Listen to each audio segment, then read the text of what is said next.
So Teddy Roosevelt asked his attorney general if the Antiquities Act had anything in it about the size limitations. And the attorney general said, no, there isn't. So then he says, I hereby declare, I think it was originally like a 500,000 acres as, Grand Canyon National Monument.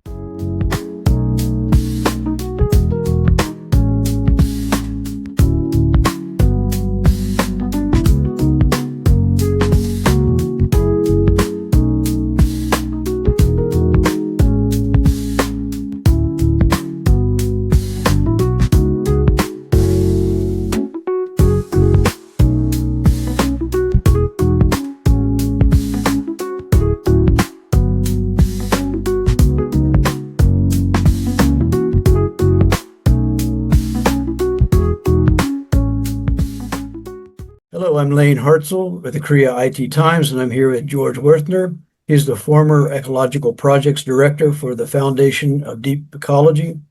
Currently, he's the Executive Director of Public Lands Media. He's an ecologist and wildlands activist. He's published 38 books on environmental issues and natural history, including environmentally focused books such as Welfare Ranching, Wildfire, Thrillcraft, Energy, and most recently, Protecting the Wild, which I have a copy here. So thank you so much for the opportunity, George. Welcome. Yeah, glad to be here. Let me ask you just quickly. I usually start off with a question about your background and how you got involved in activism with Okay. the land. And so, yeah. Well, depending upon how far back you want to go, I was born. There's a couple of things that are interesting. I was born in Buffalo Crossroads, Pennsylvania, where the last wild bison in Pennsylvania was killed, and I always seemed to like outdoors. My mom tells the story that when I was a little baby, and if I started crying, she'd put me in a bassinet outside, and I'd immediately calm down and just go to sleep or look around wide-eyed. And so in my youth, I just loved crawling around in the woods and being outdoors.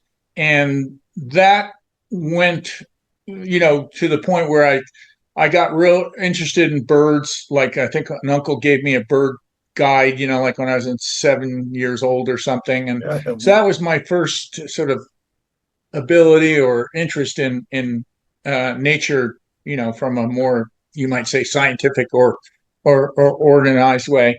And then when I was 11, my dad took me fishing, and it was amazing. I just got hooked on fishing to joke about it, and was a fanatic all through high school. And that had a sort of a thing that tipped my future, because I decided to become a fishery biologist for college. I wanted to study fishery biology, and through a bunch of serendipitous accidents, I wound up going to the University of Montana in Missoula, Montana, to study wildlife biology, and then that opened up a whole lot of things. I wound up backpacking around the West, and when I was 19, I first hitchhiked to Alaska, and wound up getting hired by the BLM to survey native allotments up in the Brooks Range, and it just sort of opened up a whole lot of things for me. And so that was part of it. And then when I was in college, the after my freshman year, I decided I'm just going to take classes and things that I'm interested in, and particularly anything that had to do with ecology. And back in the days when I was doing this, the name ecology wasn't in too many titles. It wasn't as fashionable as it might be today. But I took everything, Arctic ecology, forest ecology, range ecology, birds of prey ecology, the mammal ecology, and so forth, plus classes that may not have a name ecology in it, but they're still all about ecology, ornithology, or plant, physiological plant ecology, etc. So over the years, I wound up making that one of the things that I was most interested in, and reading about. And the thing I learned from all that was primarily two things. One, how little we understand about how the world works, and to be, somewhat careful about making assumptions. about how things are supposed to be or not be. And the other was, it just the more I learned, the more I got curious about other things. And so that's kind of how my life went. And then I had, early on, I had jobs like I was a backcountry ranger biologist in the Gates Ark National Park and the Brooks Range in Alaska. I was a river ranger. I was a botanist for the BLM in Idaho and so forth. So I had these jobs that overlapped those interests. And then serendipitous again, I wound up going to a master's degree program at the University of California, Santa Cruz. And one of the things I used to do there was a writing program, basically journalism, but it was called science writing. So they wanted people that had a background in science who could interpret it sort of for the general public, you might say. Mm-hmm. And I always tried to make every assignment be realistic. And one of the assignments was just sort of a typical journalism thing, write a query about doing a magazine article or something like that, practice that. So I wrote up a query for a book idea and I sent it to this publisher and they rejected it. It was fine, but it made me more involved. But about 6 months later, they called me up and they said, we're looking for somebody to do a book on Idaho mountain ranges. Would you like to do that? Which I said, sure. So that I did that, and then that led to another book and another book, and that's kind of, I never intended to be a freelance writer, actually, but that's what happened for many years. I did that. And then along the way, this gets to Doug Tompkins, I wound up doing some work for him on contract. And I wound up going back to graduate school at the University of Oregon. I was working towards a PhD there, but we had 2 kids along the way. And so we took some time off. We were going to go back to school, my wife and I. But in the meantime, I had to get health insurance. So I wound up taking a job as a high school teacher. And at that time, Doug called me up and said, I'd like you to do some more work for me. And I said, well, I can't because I need health insurance. And so anyway, a month later, he called me up and he offered me this job. And this is my job description. I haven't memorized. First, I'm supposed to research and write books on environmental issues. Second was to take pictures to illustrate the books. The third was to give talks about the topics of the book. And the fourth, and this was great, you are to periodically visit North American wildlands to assess the general condition of the landscape. So that was a hard thing to take.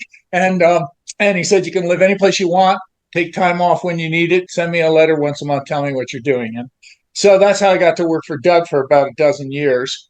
And, a lot of that time, and people know of him mostly because he was working to create national parks down in Chile and Argentina. But he also was interested in lots of other things, including the topics of some of these books that I wound up doing with him financing the book research and topics. So anyway, so that's how it got to. And then Doug died kayaking down there in Patagonia, got hypothermia, and I started this public lands media just so I could keep on at least writing and talking about the same topics I was doing before.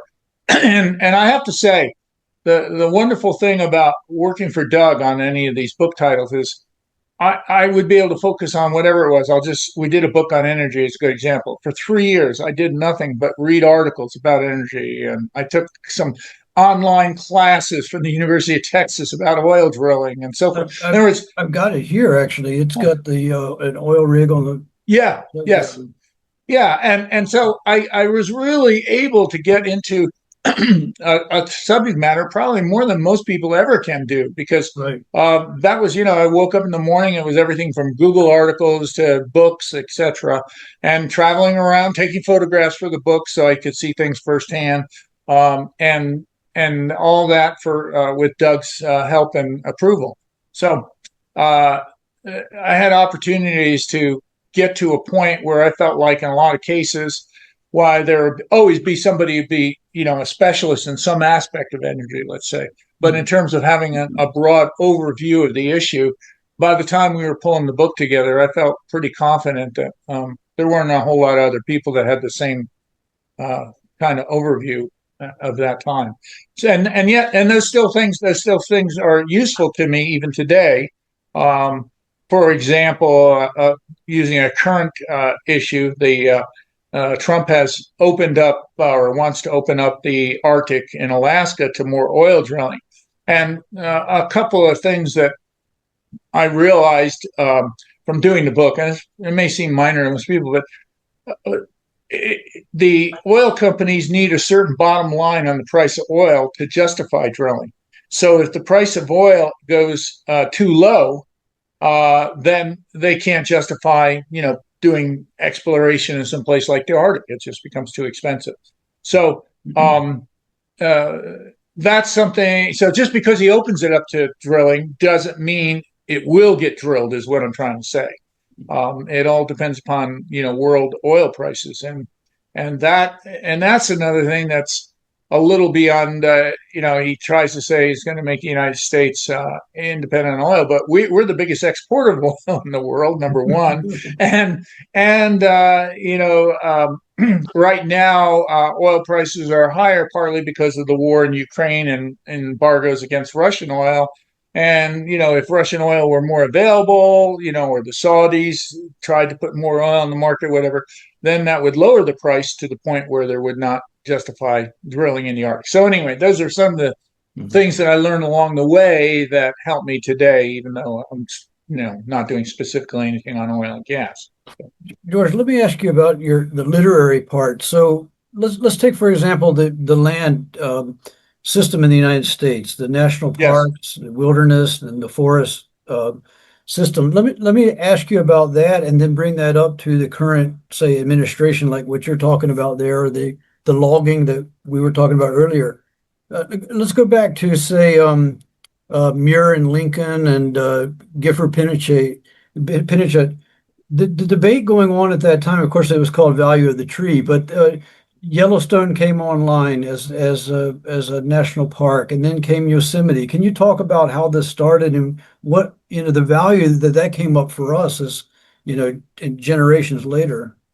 Well, a real interesting point about Yellowstone I always like to make is Yellowstone was established, and you got to pay attention to dates. And a lot of people, even surprisingly to me, some historians don't pay attention to dates. But anyway, Yellowstone was established in 1872, and it was serendipitous that it got established at all. When you consider that 1872 was post Civil War, and the United States had two or three issues that it was facing at that point. One, it had spent a lot of money on the Civil War, so it had to expand the economy to try to pay back some of these debts from the war. Second, during the war,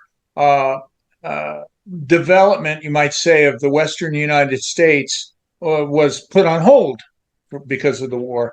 And third, after the war, there were a lot of unemployed soldiers, and so the Congress passed a whole raft of laws to open up Western areas to greater exploitation. So, you had the Timber and Stone Act, you had the 1872 mining law, you had the Homestead Act, which allowed people to claim public land for as a homestead.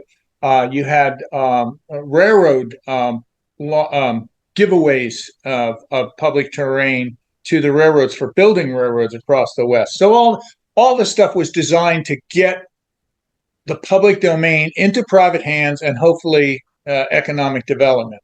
And in the midst of all that, Congress sets aside this area in Wyoming and says, no, we're not. You can't go in there and homestead. You can't mine there. You can't log the forest there. So it was this sort of contrary thing to everything else that the Congress was doing at the time.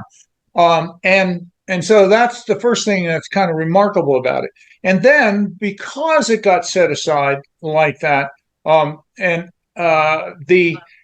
a whole lot of other things followed. For example, there was a realization that was originally set aside because of all the thermal features. There's 10,000 thermal features in Yellowstone, and the original boundaries was just a square to take in the majority of those thermal features. But it was realized that during this whole exploitation of the West, wildlife was getting diminished. Market hunters supplying mining camps with elk, homesteaders that would, kill deer or elk to feed their families, etc. So wildlife became a little more important, not initially, but later, a few decades. And one of the first things that happened as a result of that was the government allowed the president to set aside what were called forest reserves. And the first forest reserve in the country was called the Yellowstone Forest Reserve, and it was designed to protect the migration corridor of elk coming out of Yellowstone. So you had that first, and then bison by the 1890s had been decimated out basically in the wild, and yet there was a small herd in Yellowstone Park that was getting poached and so forth. So they passed a law called the Lacey Act that made it illegal to transport wildlife across state lines, and so that was the first effort to save, quote, an endangered species in the country. And then at the same time in the 1890s, as you point out, Yosemite and Kings Canyon sequoia were set aside. Sequoia first, and then Kings Canyon later added on to it. But the idea with sequoia was to protect the giant sequoia trees in Yosemite, the spectacular Yosemite Valley. So there was this realization that the federal government had some obligation to counter all this resource development and put aside, you might call the gems of the country for whatever gem reasons you identified, to protect it from development. And then that led in the 1906 or something to the Congress passed the Antiquities Act. And the Antiquities Act allows the president to declare national monuments. And we're still in a big argument over that right now. But Teddy Roosevelt was president at the time. Let me stop us right here, and Yeah. we'll have to cut it. There's a sunlight or something coming in on your left shoulder there. Oh, And okay. It's a really big, yeah. Yeah. So anyway, so Teddy Roosevelt, the original thing with the Antiquities Act was to protect. At that time, there was a lot of raiding of cliff dwellings and other Indian artifacts in the West, and so the Antiquities Act was designed to sort of protect those areas, but small areas. And Teddy Roosevelt was trying to get the Grand Canyon set aside as a national park, and the senators and congressmen from Arizona just wanted to see development. They didn't want to see any protection for it.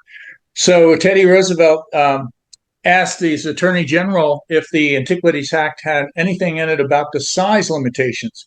And the attorney general said, no, there isn't. So then he says, I hereby declare, I think it was originally like 500,000 acres as, Grand Canyon National Monument, which really pissed off the Arizona delegation. And I won't go into all that, but they tried to get rid of it over time. And but one of the other things that happened during that time, at the same time as you mentioned Gifford Pinchot, Gifford Pinchot became friends with Teddy Roosevelt, and he was put in charge of the early Forest Service. He was the first Forest Service chief. And there's another example of sort of the same thing. At that time, besides the Antiquities Act, the president was allowed up to this point to declare forest reserves, which were the forerunners of today's national forests. And so Teddy Roosevelt, with Pinchot's help, was declaring all kinds of areas in the western U.S. as forest reserves, which all the senators and congressmen in the West were, it's a land grab. He wants to ruin the economy of, California or Oregon or whatever, and this is outrageous. So they passed a law making it illegal for the president to declare any more forest reserves. And Roosevelt knew that he would be overridden if he tried to veto it. So he gathers Gifford Pinchot into his office for a night, and they spent the whole night drawing lines on maps, and he declared all these new national forest reserves, and then he signed the law saying he wasn't allowed to do it anymore. So a lot of the Western national forests we have today are a result of Pinchot and Teddy Roosevelt working late into the night, drawing lines on maps. That was a tremendous time. What is the Yeah. difference between a national park and the national forest system? Oh, sure. Well, in general, when they first were established, there wasn't a whole lot of difference. In fact, the first forest reserves were basically off limits to livestock grazing, logging, mining, and so forth. And one of the, you talked about the split between John Muir and Gifford Pinchot. That was the result of Pinchot, sort of, you might say, being a little more pragmatic or whatever some people will say today, but because they were off limits and run like national, what we see as national parks today, which generally are off limits to logging and so forth, um, that he agreed to allow logging and livestock grazing in national forests. And that really upset John Muir, and that sort of split them up to then they had been in agreement about trying to protect lands in the West. And so, anyway, that more utilitarian view became the mantra of the Forest Service and the National Park Service, particularly as it got more mature, got more adopted a more ecological view of management. And that doesn't mean the Park Service isn't open to political maneuvering and influences. It is, but in general, the Park Service management is oriented towards preserving ecological processes, wildlife, and scenery, and geological features, and trying to uh, uh, allow natural processes to operate. Whereas the Forest Service is much more interested in resource development, logging, mining, and so forth, and accommodating those uses. And So, then I'm sorry. no, that's go ahead.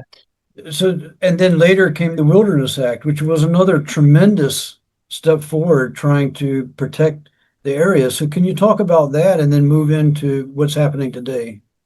Yeah, the Wilderness Act, like a lot of these things, takes decades for things to be manifest, and people have to realize that. But back in the 1930s, and I'll give everybody context. The Wilderness Act was passed in 1964, but its origins were back in the late 20s and 30s with a couple of people whose names are, at least in some circles, are well known: Aldo Leopold, Olis Muri, Bob Marshall, and other folks of that era who saw that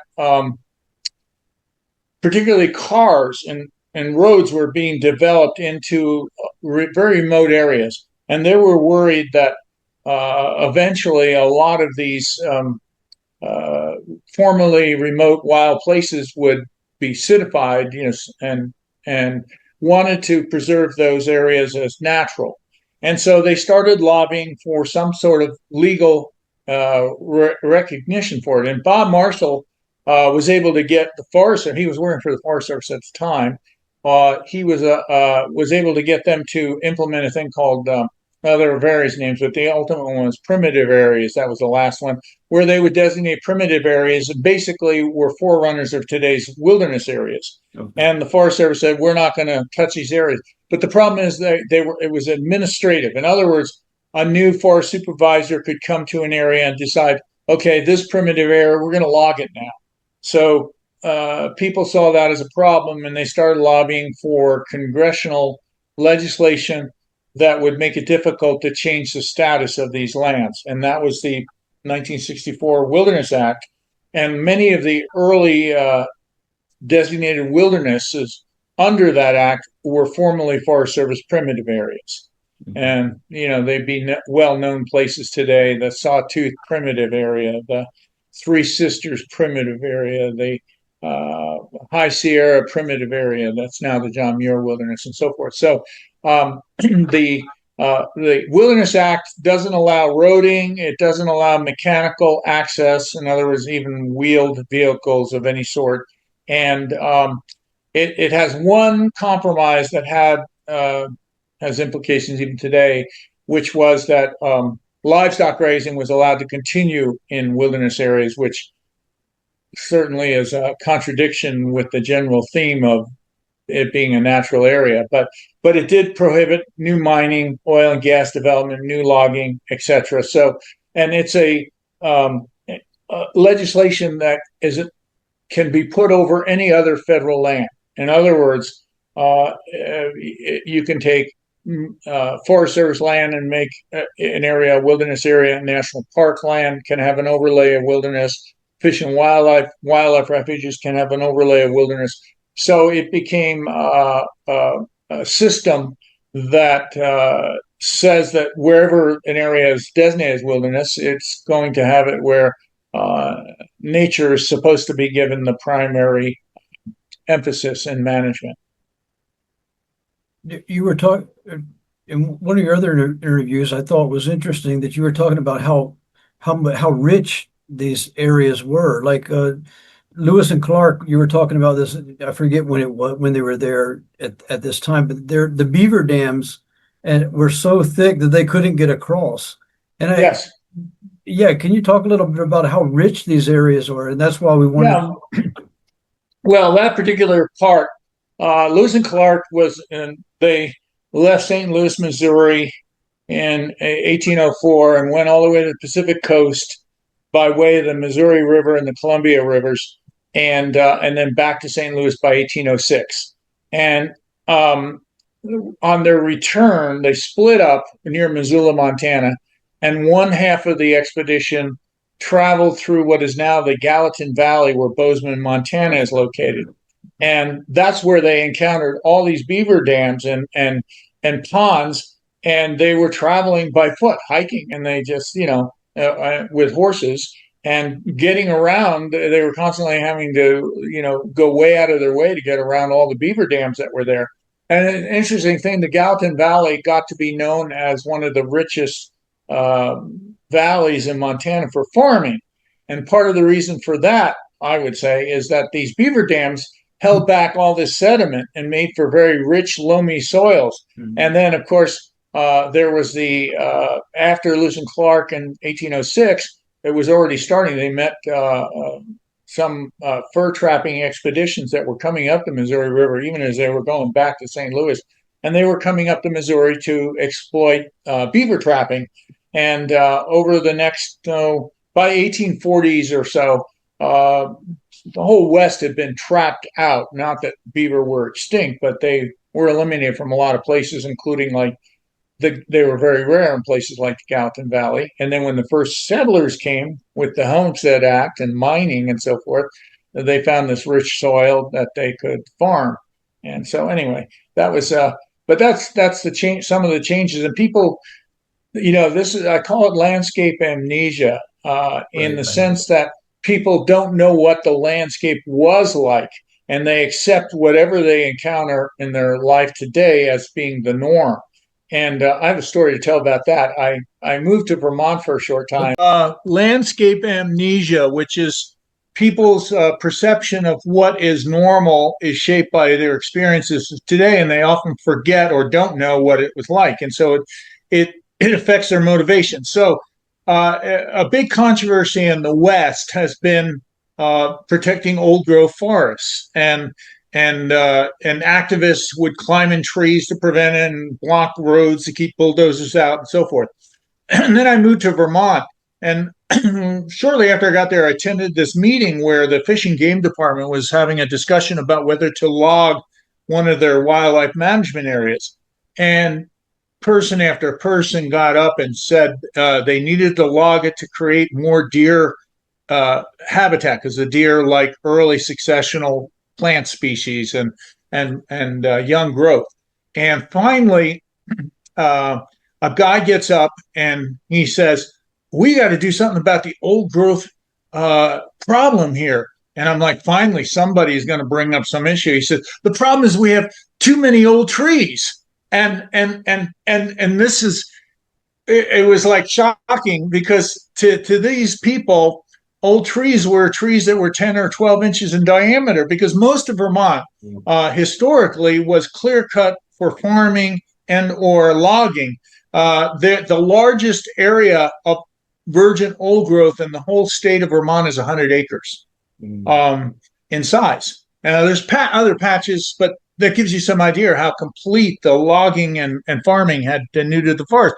But the only place you see big old trees is in graveyards that are like 200 years old. And I went around to a lot of graveyards. In fact, the biggest trees in Vermont are in a graveyard, and there's some old growth white pine there.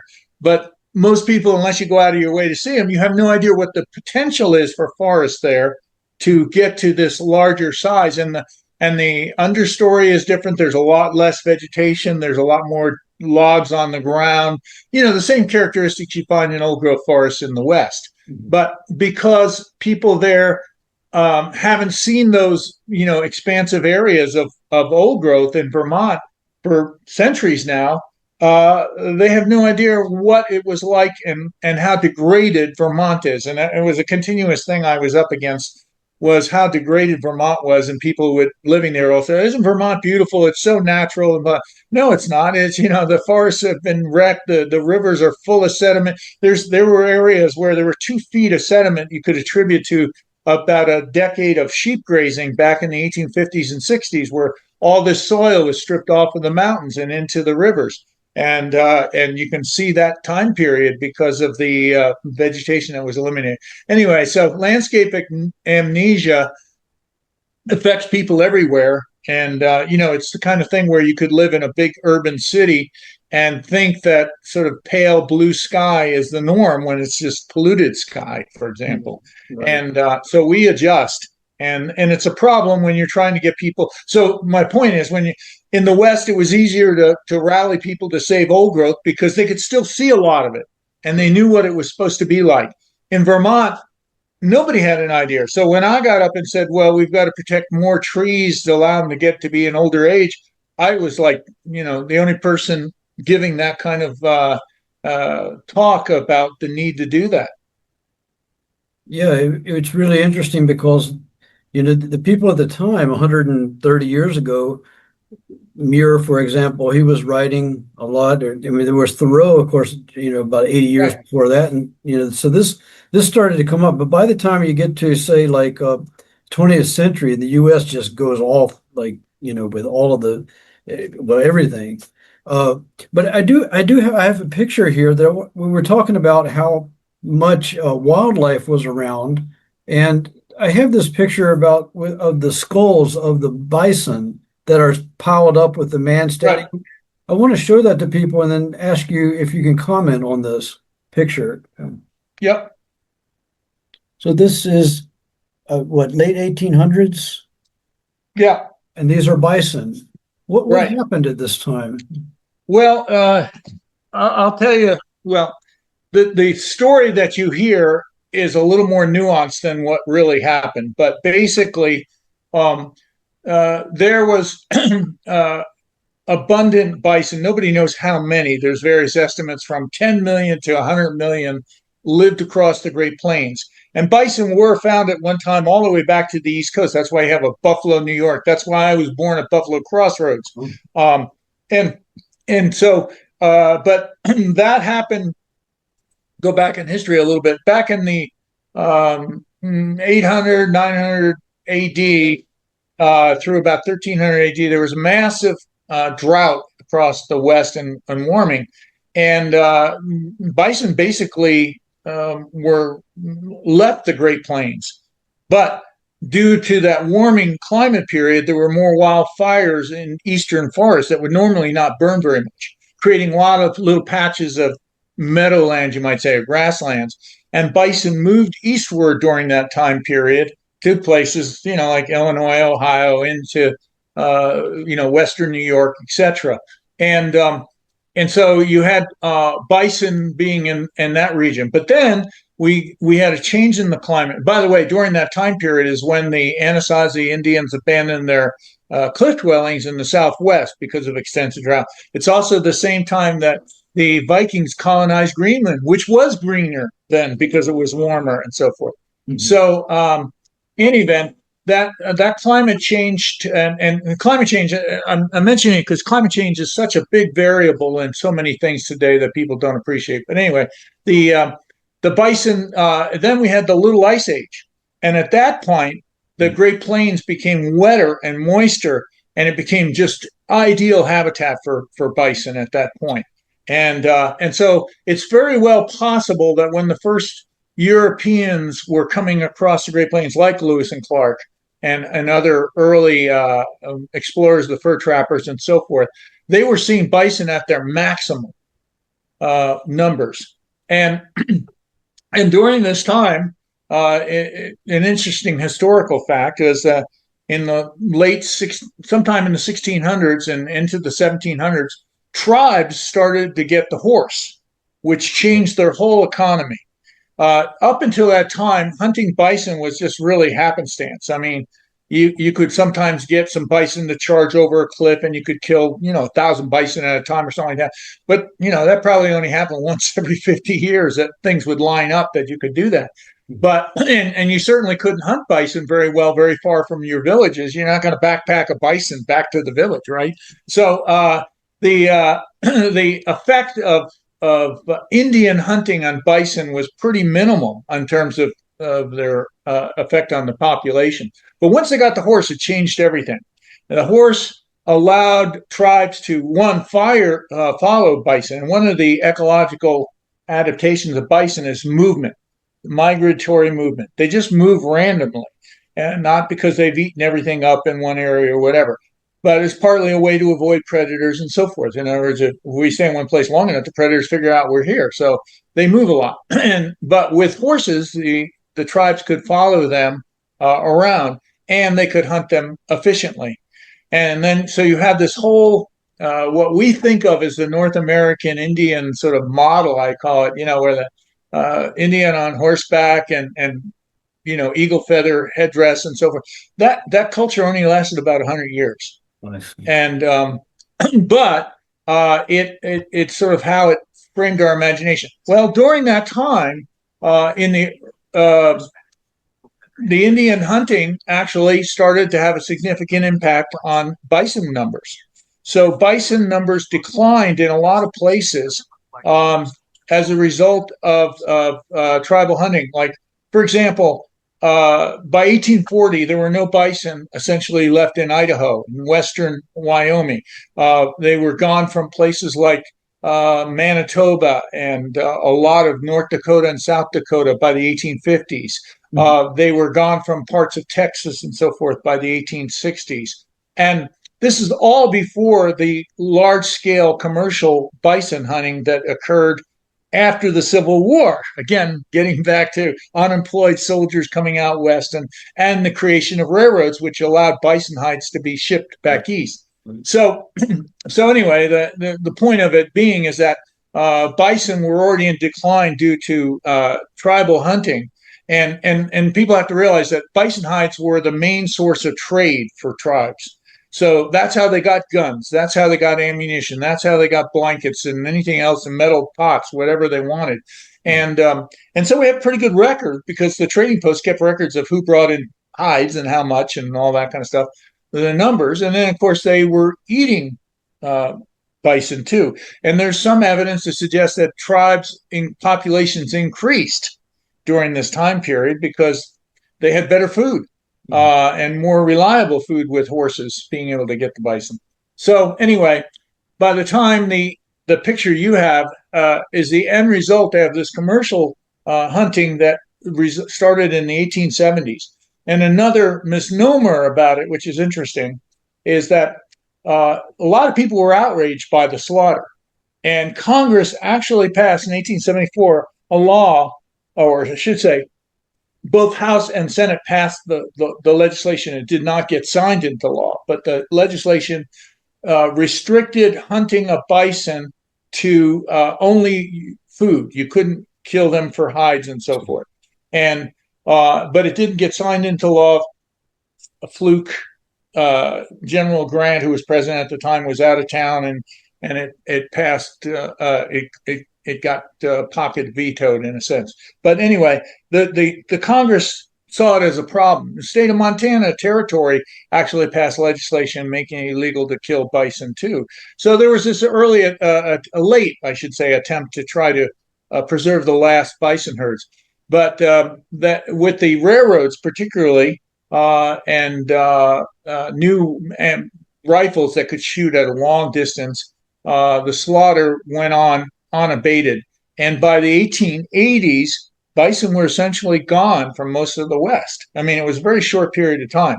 And then the skulls was the next thing that happened was people went and gathered up skulls like that to ship by the railroads and they grind them up for fertilizer. So that's where that picture comes from.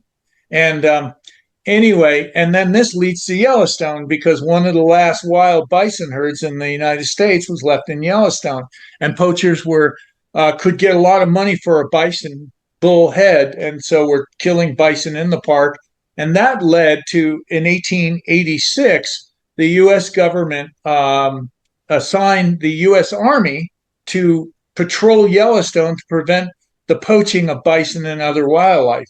And so there was no park service or anything that.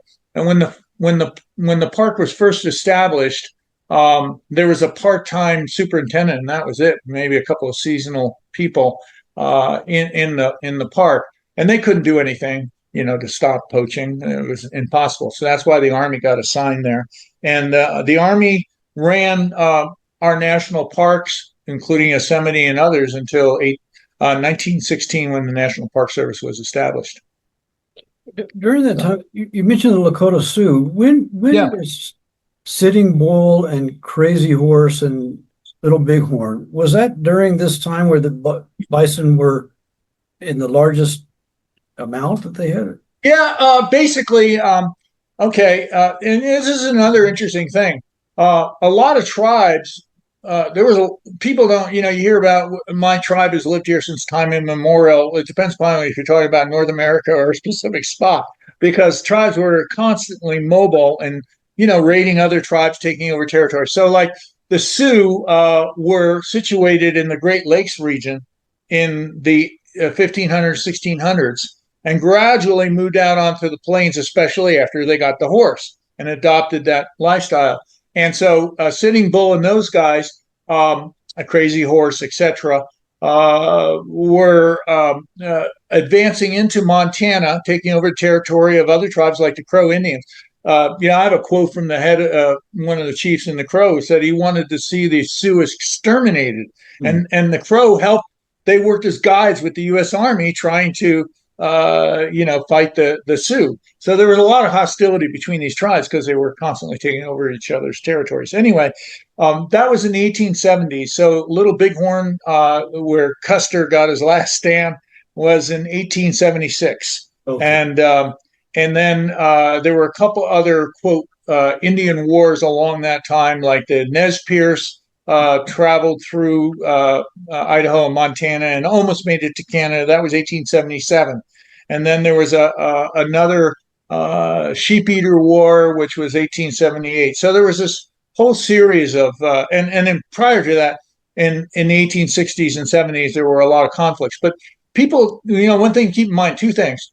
Up until these laws passed, the Homestead Act and all that, there was virtually nobody living in a lot of the West at that time, the Rocky Mountain West and the Great Plains in the 1840s, 1850s, and so forth.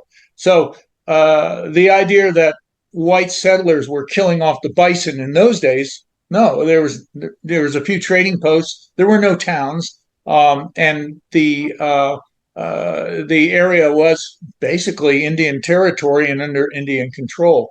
And there was no U.S. Army there. The Army only came after settlers had established towns in the area, and that didn't really start to happen until the 1860s and 1870s, and largely due to migration out to California and Oregon on the Oregon and California trails and so forth, and people stopped along the way. So, and then they found gold, and that was sort of set off. Like for example, the first gold in Montana. Well, first gold rush of significance was in the 1860s. Mm-hmm. So before that, there was essentially just a few trading posts in Montana. And then little towns like Helena sprang up and Bozeman and so forth to supply the miners with food and supplies. But in the 1870s, there might have been 5,000 people, 10,000 people in the whole, quote, state, what became the state of Montana. So, and they were focused in a few towns. So anyway, the point being is that the horse really changed the ecology of the plains. And then getting back to the climate, after this wet period, about 1850 or so, 18 and going into the 1860s, there was a major drought happened on the plains again, which also affected the bison numbers. And the other thing to keep in mind too was the Indians, when they hunted bison, preferred to kill cow bison, and the meat was better and the hides were more valuable. And so selectively they try to kill cows. And in wildlife biology, if you want to reduce a population, you want to reduce the number of elk, you shoot the cow elk. So that was another thing that was going on. And all this was a long-term process. It wasn't like, the bison would be eliminated from this valley, but, there'd be some over in the next valley. So nobody could see what was happening. And since bison were migratory and moving around all the time, the assumption was, well, if we just go over to that valley over there, we'll see some more bison. Mm-hmm. And then before you know it, there was less and less. And this was documented. A lot of the trading posts could note the decline in bison coming in, but the average person couldn't tell. Yeah, it's really interesting how much wildlife and how rich it was out there. And then of course it's complicated with the different tribes and all you mentioned. There's another thing you had in one of your other talks. You had talked about there were prairie dog areas that were 10,000 acres, like massive. Like way Prairie Dog bigger. City or something. Yeah. Yes. Yeah. No, they talk. I did a bunch of research for a while. I was real interested in prairie dogs, but there were things where people would talk about going across prairie dog towns for 100 miles. And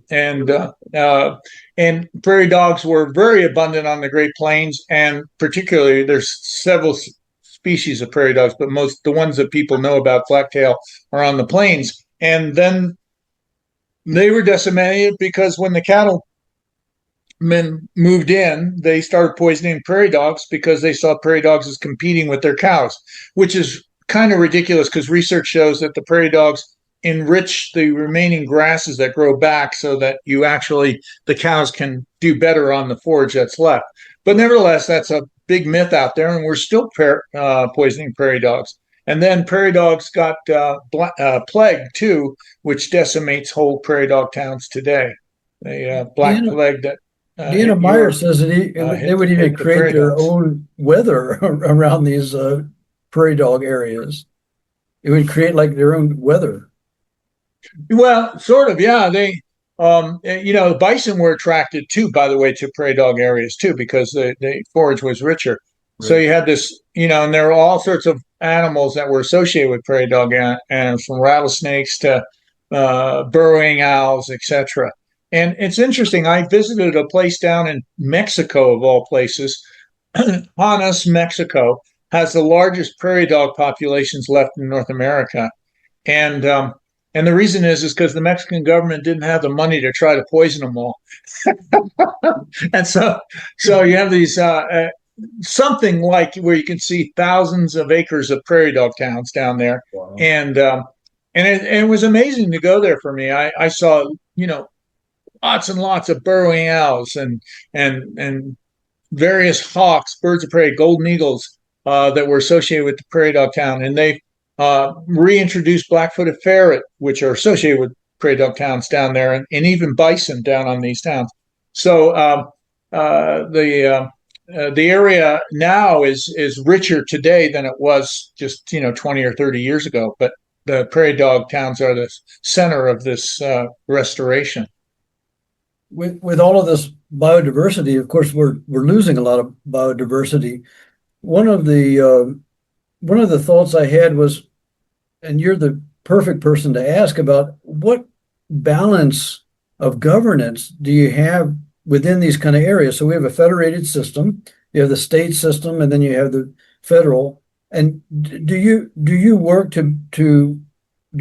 with the politicians and the activists to balance this so that one doesn't overshadow the other? Or, I mean, it must be delicate. Well, it all, just sort of just set up the whole thing. I don't pick, say, the state is better or the federal government is better. It's all depends upon what we're talking about and what issues, because different states in the West, particularly, they're much more uh, advocates of resource development in general and hostile to things like wolves and so forth. So if you, for example, want to protect wolves, as bad as the federal government might be, they're better than most of the Western states in that regard. Although some Western states, like California, is pretty friendly towards wolves so far. Um, but in general, it all depends upon the issue we're talking about. And the federal government, because it controls so much land, that's another reason why, if you can influence the federal government in one way or another, particularly towards preservation, your energies are probably better spent there than state government issues. But it just depends on the particulars of what you're trying to do. Yeah, I was just wondering about how that dynamic interplay works because, you may get a different administration in at the federal level, and then the states, you may have better opportunity there to work.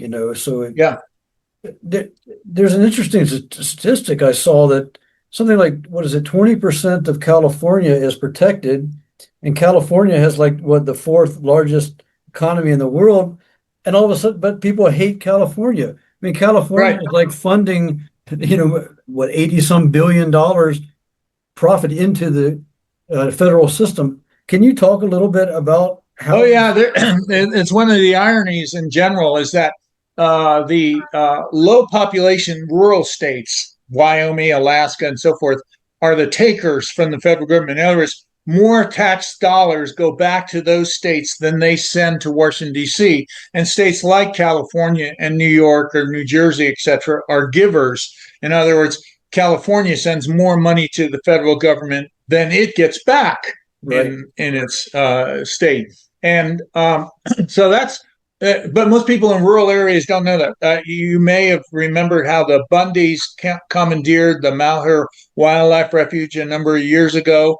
And well, anyway, they took over a wildlife refuge in eastern Oregon and held it in, sort of hostage. Oh, yes, And yes, yes, I yeah, remember. and they were saying they wanted to get the government out of the area. The government is bad, agency and so forth. At that time, the main town in that county is Burns, Oregon, and I looked up the employment income sector for Burns, and 70% of Burns's income comes from government jobs, state, county, local, federal. And if you got rid of government, Burns would disappear. And yeah, so here are these, all, including a lot of people in Burns, saying, "Let's get rid of government." And it and places like Burns suck money from, in the state of Oregon, like from Portland or from the federal government, the larger popularity to sustain they could never, their tax base could never sustain the highways, the medical facilities, just all kinds of stuff that the people in Burns utilize would disappear if they just had to depend on their local tax base. The Native So Americans, anyway, the Native Americans responded to that and said, we know how you feel," to the right, to the right, Bundys. But right. that group, not only are they settlers, but complaining about what's going on with the government. They're telling the government that they don't want to be on welfare anymore, which is going to uh, Right. totally confused. Yeah. Yeah. I mean, California, to your point, is I always like to, I'm going to emphasize it that, about 21% or something now of California is in some protected status, and, national park, wilderness, or whatever. And yet it does have one of the biggest economies in the world. It's bigger than most countries. And so you always hear from places like Wyoming or Montana, we don't want to protect any more land because it's going to ruin our economy. But Right. it's actually the opposite happens. The And opposite. there's a whole lot of reasons for this. One, when you protect the land from logging and so forth, a lot of that is a money losing proposition to begin with. Mhm. So if you restrict logging, you restrict livestock raising and so forth, it actually costs the government more to allow those things to happen. So you eliminate that. The other is that I took a bunch of economics classes when I was in college, and I was really surprised that I liked it. I didn't think I would, but one of the things, this professor I had, who was really good, Tom Power, he used to argue. He called the pursuit of quality, and people want to live in places that are quality landscapes. They don't want to live where there's smokestacks polluting the land. They don't want to see clear cuts from their houses. They want fish to be out living in the streams and so forth, and people are willing to pay for that privilege to live in a cleaner, more intact environment. And so, places like California that have protected a lot of landscape are, for many people, which is why housing is so expensive there, because everybody wants to live in California. I mean, there's other reasons too. The climate's pretty good, but still, the point being is that it becomes an attractive landscape for people and businesses to locate, even though the taxes are higher in places like, but the taxes support things like good roads and schools and that kind of thing, which are also criteria that people look for, in determining where they want to live. I had an example of this. Tell another story. I had a friend from Boulder, Colorado, who lived in a trailer park. And at the time, I was living in Livingston, Montana, just north of Yellowstone Park. And Livingston, you could buy a house then for $30,000, And I used to get his wife, his name was Mike, and his wife's name was Nan. I said, you should move to Livingston. You could buy a house here. You're just living in a trailer park there in Boulder. And they said, no, we like it here in Boulder. We've got we got the mountains right there. The county has protected 30,000 acres surrounding Boulder. Oh, that's right. Yeah. We have, we have a walking mall in the center of town. We got the university here. And they said, I'd rather live in a trailer in Boulder, Colorado than live in be able to buy a house in Livingston, Montana. And it was sort of, and I visited them a number of times. They lived in a kind of nice trailer park. But the point is that that's an example of people making a decision based on the quality of life and giving up other things. In their case, giving up, the opportunity to own a house and live in a trailer park was worth it because of all the amenities that were associated with living in Boulder. So, coming up to today, just to finish up here, the Trump administration has really put in a lot of, or taken away a lot of the provisions that would have been in, say, the Wilderness Act, and they do it in all different ways. They allow mining in a certain area and drilling here and so forth. What are you seeing out there right now coming off of this? What is it called? The Big Beautiful Bill or the Trump bill? yeah, or this thing? right. Well, there's all sorts of ways that Trump, through executive orders, which some of them I'm sure are illegal, but the trouble is he can declare them and then you got to go to court. And meanwhile, they stay in place unless you can get them stopped somehow by the court. And so a lot of these things, like he's mandated that there be more logging in national forests. He wants to up the logging by 25%. They are using a thing called categorical exclusions, which in the past, under the old rules, you have to do some sort of environmental analysis before you did any major thing like major logging program or a new mining area or whatever, and look at the environmental impacts that would be associated with that. Categorical exclusions allows the Forest Service or the BLM or whatever to go forward with these things without doing much of an analysis.